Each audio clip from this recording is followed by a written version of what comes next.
Now, what you got? Because she 85 and out, y'all. Yes, how'd you do it, baby? Okay, so that OMG packet. Okay. I read the OMG packet. Okay, that's it? You think that's the secret? I tell people that, but I really like hearing it from y'all. It was really, that boot camp, you said a lot of good stuff in that boot camp. Oh, thank you. So I'm just like, when I got stuck on stuff, I'm like, what was she talking about? She said something about that in boot camp. I tell you guys, if you're getting close to taking your test, if you can arrange your life around my next boot camp, you do have to earn your spot. She earned her spot. And so let me explain what that means. We have our next boot camp, February 28th, March 1st, March 2nd. It's always 3 days. And it's 8 hours each day of all pink packets. And we creep and walk through them, and we really just like dive into those packets so you guys can understand how come everybody keeps saying study your pink packets. They really are the test. She's telling you, they really are. Now, it's true, you have to earn that spot, okay? You have to have a score on your regular classroom test that is warranting you getting close to, you know, taking your test, which is what she did. And if you don't get that score, you do have to pay for your spot because it's really meant for those nurses trying to get that test passed. Okay, so that was good. And you were here. That was really good. But what was so cool about that is it was different for me. You didn't know anything about this, but I'm like, huh, that little shit has been answering the questions every damn time. She finally got this.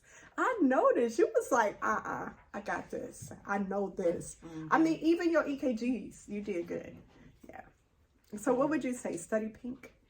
Yeah, study that pink. And this right here. Uh-huh. So okay. This right here. This, you have to know this, like in and out. This is your clinical judgment for your case studies? Everything is before the case studies. You need to know this for the case study, but they're gonna give you information for the case study. They were giving me questions that I had to figure out. Like it was like one sentence, one short sentence. That's what a lot of people have been coming up here saying. It's like they don't give you a lot of anything, just one funky little sentence. That is something. So it's like I had to refer back to these to like, what are they really asking? Are they asking for an action? Do they want me to do an assessment? Like, what are they really asking me? What are they asking? So yeah, I thought back to this, and that's what helped me. Oh, I read every question like 3 times. Yeah. And then I went to. And you took your time. I did. I plugged in each answer, and then I read it again after I actually answered it. To see if it makes sense. Yeah, because you got to look for those absolutes too. I seen something. I seen should like in 3 different ones. I'm like, it's not in that one, so that's probably the answer. And I could see why that could be the answer, because I would thought it was something else, but it's probably that one. Yep. Because I was trying to figure out how they were trying to trick me. And I'm like, yeah, I figured it out every time. Yeah, the absolutes. Stay away from those absolutes. What are absolutes? Name one. Never, always, all, absolute, only. If you need to do it, you got to make sure you looked at every other option that could be it, but that's usually not the answer. Those absolutes are just too absolute, basically. Okay, so only, always, never, none, all. Those are like, nothing's ever that cut and dry, right? Yeah, it was should in my case, because I'm like, it was 3 answers with should. And because I'm looking for the regular absolutes that we normally look for, but I'm like, it got to be this one. Yeah. And you started your test what time?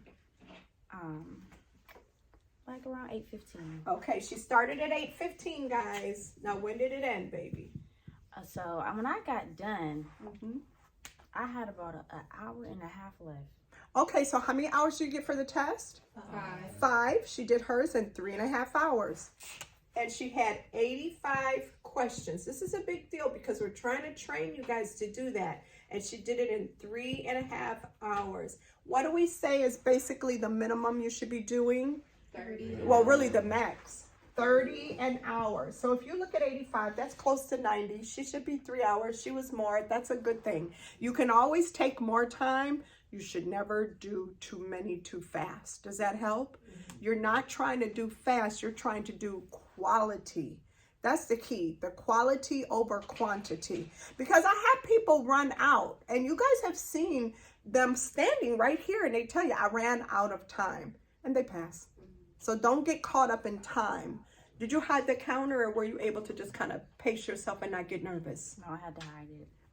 Good. We tell you to try to hide the time, hide the counter, get rid of that. Sometimes it makes you nervous just looking at that. Did you take your break? I took one break. Okay, good. When do they prompt that break, guys? At 2 hours. So what that means is we tell you in this class, always, always, always take that break. Regroup. Sometimes you might be in a kind of bit of a rut where you're getting one after another and you don't know how to feel about any of it. Just taking a break, regrouping, coming back gives you a fresh look at these questions and just says, okay, what do we say when you get discouraged? As long as they're giving you questions, you're still a freaking nurse. They haven't kicked you out yet. Now tell them when you graduated. I graduated way off the camera. In February of 23. Okay, so February 2023, and what happened? What was your story? What was your so I wanted to like catch up on bills. So I was. She's a business owner, a little property owner, so she'd be busy, y'all. Yeah, I was. I'm proud of you, by the way, for Thank that. you. Because the more I can get you guys to understand that this is temporary, where you work for other people, because temporary. You ought to get to the point where you have a little hustle on the side or real estate. The best ways to become a millionaire, 2 different ways. Number one way is your 401k or 403b at your job. That's number 1 way to become a millionaire. It always has been. Don't let anybody trick you and say, it's crypto. Fuck crypto. Now, the second way is real estate. So buying property, and this young lady's pretty much positioned herself in a way that she's already on her way, but now she wants to do her dream. She wants to blow the fucking world up, like I tell y'all, make it another Wall Street up in here. So I'm very proud of you for that. When I met you, you had your business. I mean, I met her back at Akron. She was like about her shit. Yeah. I was just starting off then. I was trying to figure things out. But I never forgot it because you were so young, and I was so impressed. Yeah, very nice. Thank you. So what do you want to do with this career? You went to school, you had a lot going on, you had to work really hard to kind of get your bills together, which was admirable because I tell you, pay your fucking bills. And then what kind of detoured you? Like, how did it go? I don't remember. Gosh. I got caught up with this guy that I was talking to. Sleeping with the enemy. That motherfucker. He was definitely the enemy. Yeah. Oh, I'm sorry. He was horrible. Oh no. But yeah. You're too pretty for that. Thank you. So I got away from him, and then I was just like, let me do kicking it. No, I was out the country freedom. every other month. She was free, y'all. I've been there. I was out the country like every other month, and then I had a big birthday coming up, and I'm like, what's your birthday? August 15th. Oh, Leo. Y'all is wild. Oh my God. Yeah. Who else is a Leo? Oh God. See, the cosigning. You already know what y'all be doing. Yeah. Leo gang. So yeah, okay. Then I got that done, and I'm like, you know what? I'm gonna go to Shelly after like a month, maybe after my birthday. Okay. So then I start partying done first. Yeah, I start coming to Shelly, and then I'm like, I was slacking off because I'm doing these 5 questions, and I'm looking at the rationales. And I'm only working 2 days out the week. And I'm like, dang, I'm getting so bored. Aww. I'm so bored. So, I was like, you know what? I'm going to do that 25. I'm going to start doing 25. Even though Shelly told me not to do that. I'm like, I don't have nothing else to do. And I really want to learn this information. Like, after I look at a video, I'm like, I want to do all the questions I could do in that one subject. And I was learning. I had that packet out, and I took notes on every single question. Okay. I had it pop up to where the practice mode or study mode. Yeah. Every question, I'm like, oh, I know I got that right because of XYZ. Or maybe I found some new information from the rationale, even if I did get it right. So I took notes on every single thing. Okay. So then, like towards the end, I started doing more. Okay. 2 sets of 25, then 3 sets of 25. Just like the last 2 weeks. And I'm like, yeah, I think I got this. So then I start doing a self-assessment. How about 3 or 4, maybe even 5, because I kept reading on the U World. Man, I was doing them. I was doing the cats, and I was them 85s on that cat. I was like, wow. I couldn't believe it. I was so shocked. But I do remember you telling me, like, you know, I need to take my time because I told you I was going to do that. And you was like, I don't know about that. You can really grind. Show me. You gonna just prove it to me. Show me. Yeah, because she did. She kept coming in here. But I got an idea. I'm going to do it. Okay, well, proof is in the pudding. Let me see you do this. Yeah, but I did almost every single question. I had a couple hundred left. But you did do almost every single question. You guys make sure you have done nearly every single one of them before you actually take your test. So, you know, at that point, like right about your test time, start just choosing unused. Isn't that right? Yeah. Okay, towards the end when you're getting closer to your test. That's good. That's good. Yeah, and I started killing them choose all the replies. I was getting every last one of them right because I only did unused. So I was so shocked with myself. And then like a couple days before the test, I did all the main ones, like the ones that I didn't feel like I was. Or something. Yeah, it was like Let me get rid of this word. health promotion, infectious disease, management of care. I was so scared about that one. And what did you think of that? We had somebody that said her whole test was that. I only had a couple questions. I guess I must have knew the information. Yeah. She didn't know. She said Yeah, I was too. like, so yeah, like before my test, I definitely went over just those questions. I did management of care, like 25. Okay. But yeah, I was killing it. But before, like the week before I took my test though, I was not doing that well in those subjects. But I'm like, once I seen it though, I'm one of those people, once I see it, I'm gonna read it out loud to myself. I know it now. Okay. Reading it out loud has a big, huge bonus, especially with meds. If you have like no study partner, you really don't have anybody to live near you to kind of study with, we tell you the best way to learn your meds is to take that medication category packet and read out loud, record yourself reading it out loud and torture yourself every time you're in the car and play it all the time. Just, it will sink in. I had a lot of people tell me, a lot of students tell me that's how they learn their meds because they didn't have a study partner where you could do the flashcards back and forth. They just was like, I took the list of meds that beta blockers on down and I read out loud and recorded myself. And sometimes just saying it out loud is like, you're gonna remember that. That's true. Yeah, you got to go back to the packet. So after I seen them in the medication packet, I went to the packet and found me a nice picture on there that was gonna help me, and I wrote it down. Because it is in the pictures. A lot of people slip the fact that the meds are in the packets. They're actually in those packets somewhere. A lot of those meds that we tell you, this is always on the test, or this is the one you got to know, the categories, they're interspersed in your packets. Sometimes when you bring your packets up to me, you don't have anything on those pages, and I fuss. I say, go back and read those. Go highlight them. This is a medication. How come I don't see no color, no highlight, nothing on it? You just bring me the packet and you took notes on the video pages, which was important, but you didn't really read, because, you know, reading, y'all act like that's like up there with Typhoid Mary.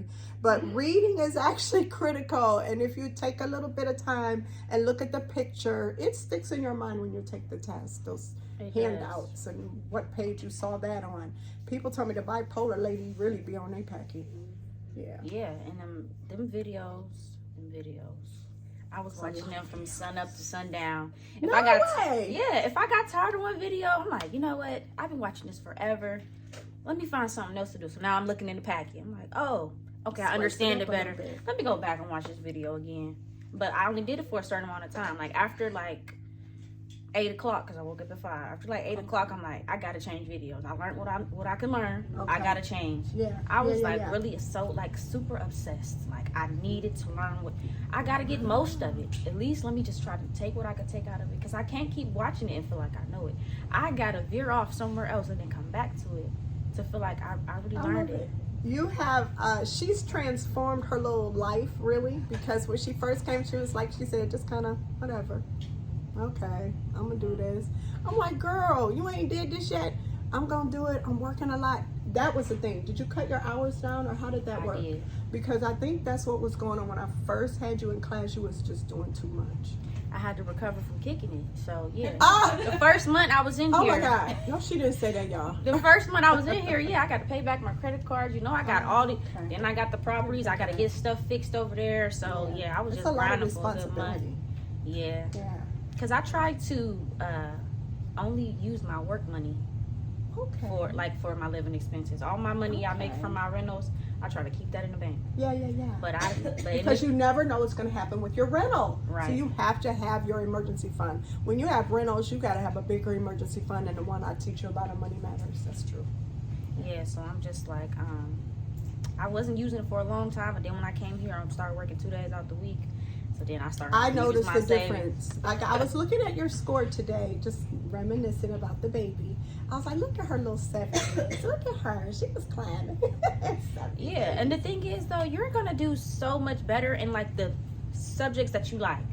Because I was getting high scores in some, and I was getting low scores in some. And I'm just like, passion. Yeah, I know a little bit about everything. And I know a lot about the things that I liked. So I'm like, you know what? I need to just get. Where do you want to work? Like, what subject do you want to work in? Do you want maternity or cardio or ICU? What do you want to do? I was really thinking about cardiac. Yeah, cardiac is pretty special. But I don't know if I'm gonna get a chance to actually be fully like hands-on because I got be part-time probably. Yeah. You're looking for more part-time. Yeah. Well, here's what I tell busy little pumpkins like this little girl. Or mommies that are busy, I tell them, I say, listen, don't waste the license. Go for at least 6 months full-time somewhere, and then for the rest of your life, you can work part-time everywhere. That's the key. Even if you thought, you know, I just really got this as a backup plan because I don't really need to work. A lot of people are like that, by the way. I may just really love nursing and want to do a little bit of it. Well, that's fair. But when you first get your license, you've got to learn it for the first time anyway. Like, you don't know it. It's a lot out here. At least do your 6 months and then transition to whatever you want, whether that's moving out of Ohio or whatever. Some states, just so you know, they're changing it a lot. Florida has the biggest changes. What did we figure out with Florida? They just did it. They want you to work, I think 3 consecutive years. 3 years. That's crazy. Yeah, 3 years somewhere, or come and take their Nclex or take their test. So you got to work 3 years as a nurse before you transfer to Florida, or take their test and try to pass it, which is stupid because their test is the test. This is stupid. Okay, another Atlanta, Georgia. They want you to work 3 months before you move to them. See, we got this compact state now, don't we? Well, now the compact state is about 40 different states. Like, almost, it's weird not to be in the compact, right? So everybody's starting to say, we don't really want y'all. You know, we don't want everybody to be coming to our state. So now they're trying to make it harder to come. Some places are. And so just look into it and get your 6 months. Don't forget, Ohio is the best place to work as a nurse for those first 6 months or so, because what's out the door?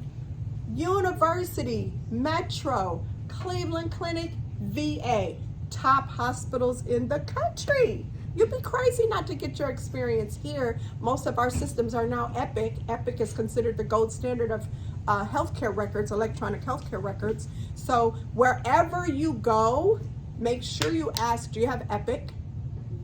That's another selling point. You know, when they ask you, do you have any questions? Yes, I would like to know, do you have Epic electronic medical records here at your hospital? You sound so fucking intelligent when you say stuff like that.